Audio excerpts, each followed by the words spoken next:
头来乡亲继续来看这件，这是东海大学台中市校友会甲东海 EMBA 羽球社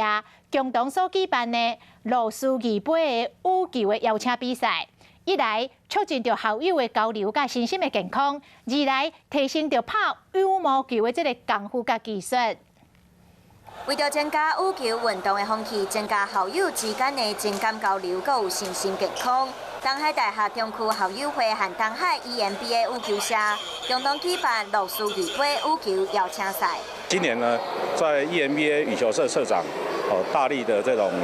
协助底下，我们让它变成是一个校际杯，